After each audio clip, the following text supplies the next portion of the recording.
Salve, meus irmãos, graça e paz. Passando aqui para gravar um vídeo falando sobre essa questão geopolítica e essa guerra que está acontecendo entre Rússia e Ucrânia.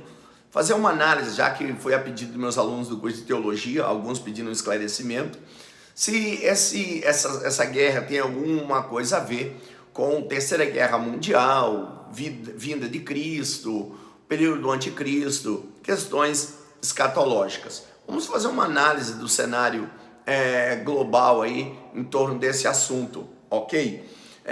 A primeira coisa que nós precisamos entender é que em 2013 a Ucrânia ela começou a se afastar da Rússia e ela começou a se vincular mais aos países ocidentais.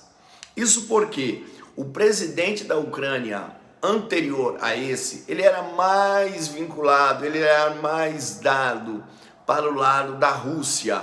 Já esse que veio depois, ele é mais inclinado a cair mais por esse lado aqui ocidental, buscando esse afastamento cada vez mais da Rússia.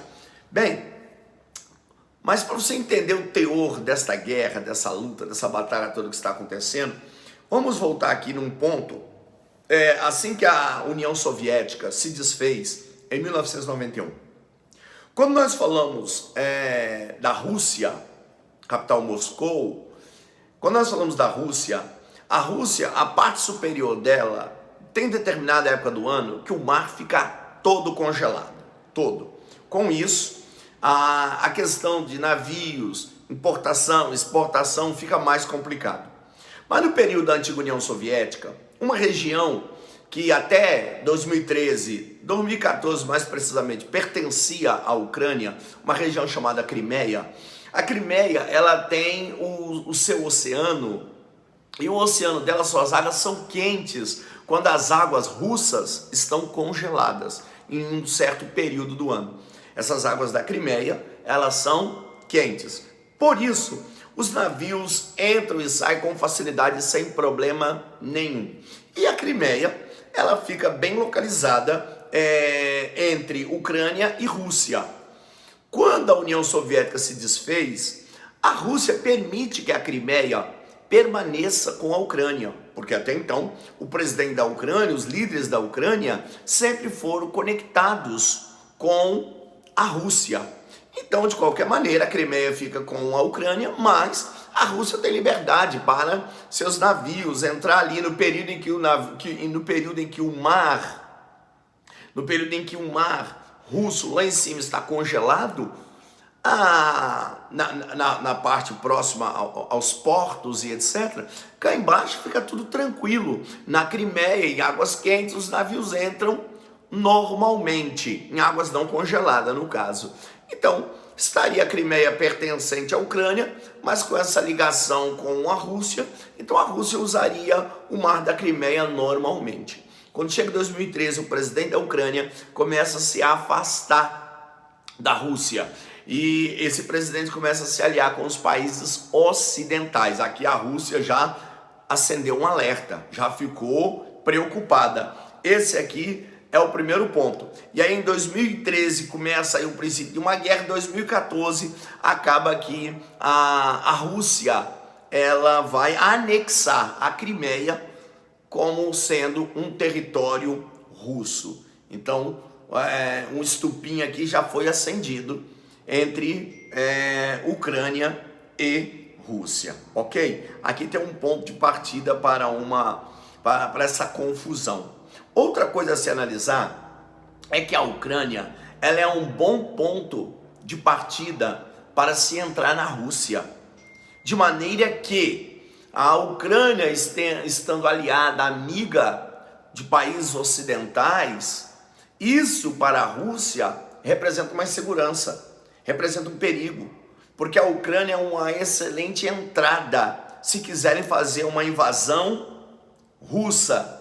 Então, isso aqui é um outro problema que Putin vai ver, que a Rússia vai enxergar, tendo a Ucrânia ali ser vizinhos e se bandeando, por assim dizer, ou passando para o lado ocidental.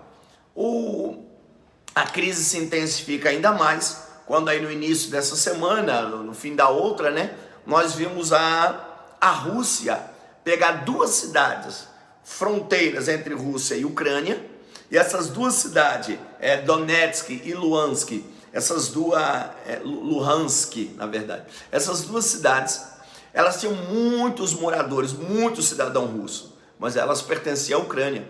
Os cidadãos russos gritam para si o desejo de se verem anexados também, ou separados da Ucrânia.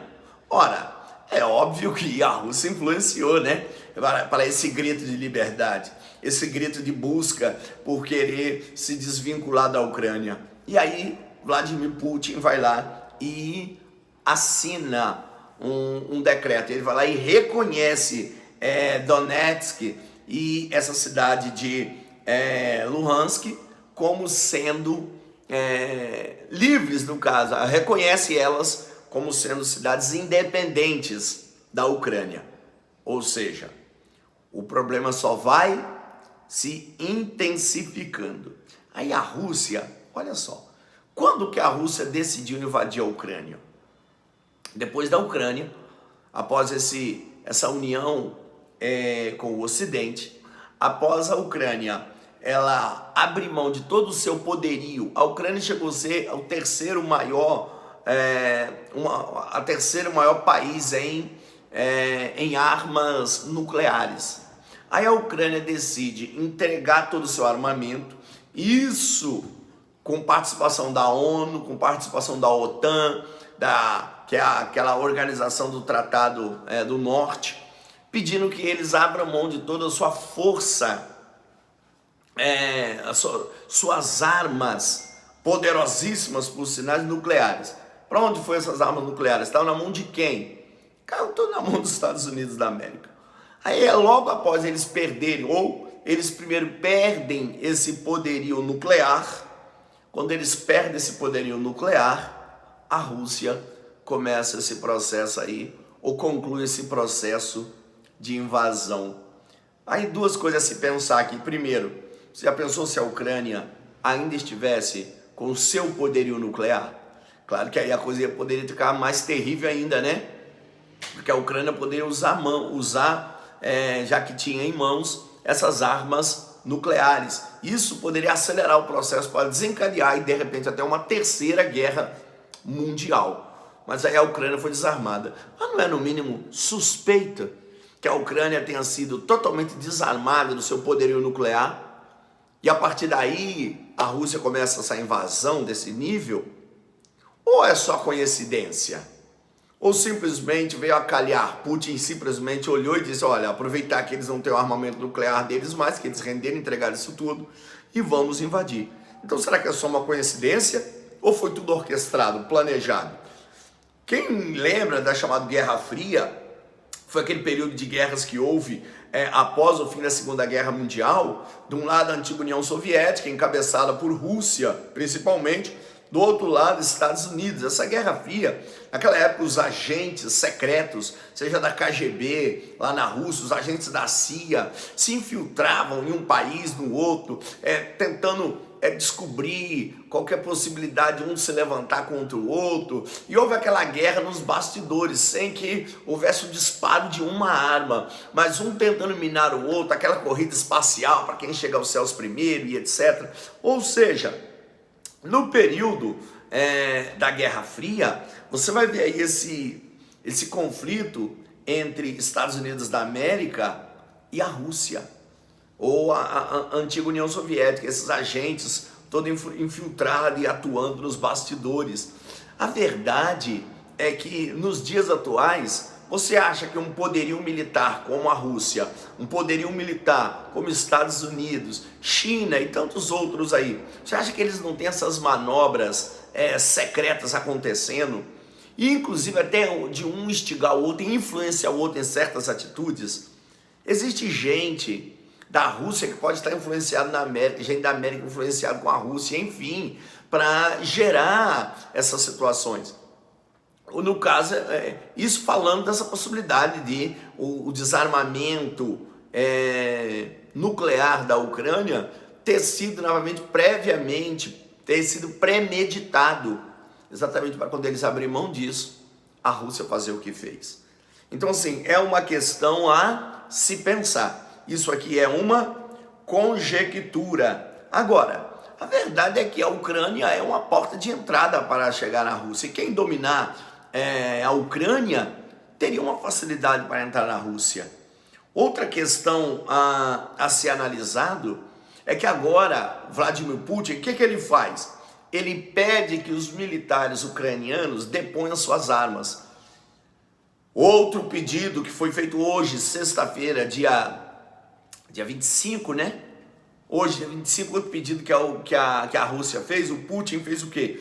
Pediu que os soldados ucranianos invadam Kiev, que é a capital ucraniana, e tomem o poder, para que assim possam negociar com ele melhor. Agora você acha, e há uma grande possibilidade disso acontecer, já que em cidades fronteiras entre Ucrânia e Rússia, já teve soldados ucranianos que foram lá e depuseram suas armas perante soldados russos, e inclusive gravaram vídeo incentivando os militares ucranianos a fazer o mesmo. E os militares ucranianos já se renderam. Agora pensa comigo, você acha que se militares ucranianos tomam o poder para negociar com Putin, você acha que quem Putin vai colocar no poder da Ucrânia? Putin vai colocar no poder da Ucrânia alguém que esteja inclinado a alianças com ele, voltado a ele, e que esteja disposto a se afastar ainda mais, de repente, do Ocidente, da União Europeia, da OTAN e etc. Então,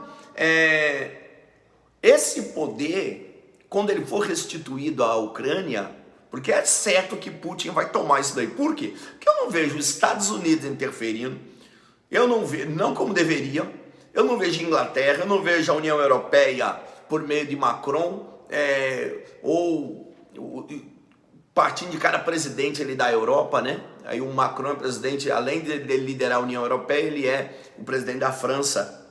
Eu não acredito que esses países vão fazer mais do que isso. O máximo que eles vão fazer é isso aí, é impor embargos à Rússia e etc. Isso a longo prazo também, não é nem coisa imediata na sua maioria, na maioria desses embargos. Então, não vão fazer nada, não vão interferir. Então, com esse negócio que apoia a Ucrânia, apoia a Ucrânia, apoia a Ucrânia, mas tomar as dores do país mesmo, ninguém toma e não vai tomar. Por que não vão tomar? Porque se os Estados Unidos decidem entrar mais pesado nisso aí sim, estoura uma terceira guerra mundial.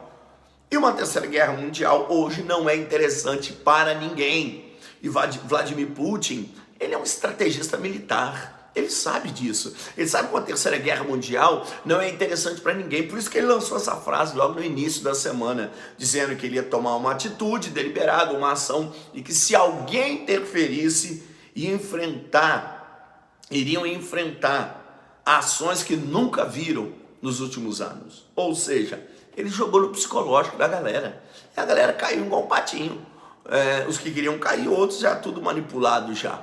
Ou seja, não vai haver uma terceira guerra. Eu particularmente não creio que haverá uma terceira guerra mundial. Particularmente, eu acredito que os outros países vão ceder, não vão querer entrar numa guerra ferrenha aí com a Rússia. Porque aí se entra numa guerra ferrenha com a Rússia, a China é aliada da Rússia, com certeza. Então assim, a tendência é todo mundo sair prejudicado. Uma terceira guerra mundial não é interessante para ninguém. Então o que eles vão fazer? Ceder à pressão de Putin. Putin vai invadir, vai bagunçar com a Ucrânia, vai fazer o que quer com a Ucrânia. Os países ao redor vão fingir que tomaram algumas atitudes, vão impor alguma sanção na Rússia, alguns embargos, mas daqui a pouco isso tudo cai por terra, isso tudo é resolvido. Escuta o que eu estou falando, gente. Agora, não, isso é besteira, não faz sentido. Escuta o que eu estou falando. E não vai dar em nada para a Rússia. A Ucrânia que vai ser a maior prejudicada nessa história. E os outros países vão sair todo mundo tranquilos nesta situação. A verdade é essa. Agora, verdade seja dita, hoje Joe Biden está no poder. Se fosse Donald Trump no poder, será que a coisa estaria desse jeito? Será que nós teríamos uma guerra intensa? Será que alguém ia fazer frente de forma belicosa à Rússia? Como seria? Eu me lembro que quando a Coreia do Norte estava ameaçando demais os Estados Unidos e outros países, Donald Trump foi lá e inclusive pegou na mão do coreano, né? Ficou lá na divisa entre Coreia do Sul e Coreia do Norte, pegou nas mãos, conversaram, aquela coisa toda, e houve uma tranquilidade, uma paz ali. A mesma coisa foi o Tratado de Abraão, aquela confusão existente ali, envolvendo israelita, os árabes, os palestinos, etc. E lá vai Donald Trump mais uma vez e ele interfere e apazigua uma situação. A pergunta é, será que nessa guerra agora, se fosse Donald Trump no poder, será que estouraria tudo e haveria de vez uma terceira guerra mundial? Ou se apaziguaria a situação? Porque a verdade é que Joe Biden, antes da eleição, me lembro, ele ameaçou Putin, falou que Putin estava querendo interferir nas eleições americanas, que Putin era covarde e não sei o quê, e que ele enfrentaria Putin. Não vi nada até agora. Ah, mas você está querendo que isso aconteça, que a guerra aconteça? Não, eu quero paz, eu quero o melhor caminho. Eu quero o melhor caminho, mas o que eu estou dizendo é que essa falsa promessa que Joe Biden fez antes da eleição, ele já esqueceu ela, agora que a guerra começou. E aí, a última questão que eu gostaria de abordar, e aí, o que isso tem a ver com a escatologia, com o fim dos tempos? Ora, Jesus disse que haveria guerras e rumores, falas sobre guerras, e haveria nações contra nações, reinos contra reinos, povos contra povos. Mateus capítulo 24, o sermão profético, o princípio das dores. A verdade é que quando nós analisamos o Apocalipse, quando nós analisamos a revelação, quando nós paramos para ver essa questão escatológica, o que nós temos é o seguinte. Primeiro, a linha de pensamento. Tem gente que crê que a igreja é pré-tribulacionista, a igreja vai ser arrebatada antes da grande tribulação. Se a igreja for arrebatada antes da grande tribulação, e cremos que essa tribulação e grande tribulação, ela vai encerrar, ou seja, será um período de 7 anos, vai encerrar com a batalha chamada do Armagedon. Essa batalha do Armagedon seria a que nós vamos conhecer, ou que alguém vai conhecer, aliás, nós não, como Terceira Guerra Mundial. Logo, se nós estamos aí às margens de uma Terceira Guerra Mundial, significa que o arrebatamento da igreja será breve. Porque isso para quem crê que a igreja é pré-tribulacionista, que a igreja é arrebatada antes da grande tribulação, antes do período do anticristo, que vai durar 7 anos, depois vem a Terceira Guerra Mundial, ou Batalha do Armagedon. Beleza?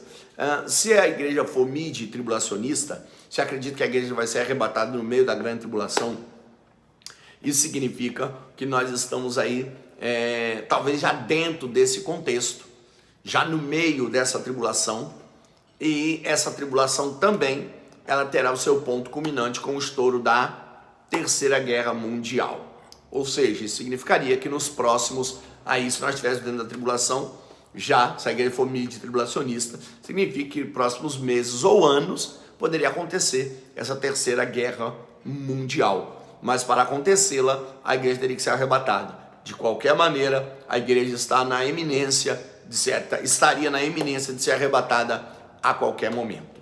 Se a igreja for pós-tribulacionista, que ela vai passar pelo período da tribulação, da grande tribulação, significa que se acontecer a guerra ou a Terceira Guerra Mundial hoje ou nos próximos meses, espero que não, a igreja estaria inserida dentro desse contexto. Passaria pela Terceira Guerra Mundial, depois seria arrebatada para a chegada do milênio.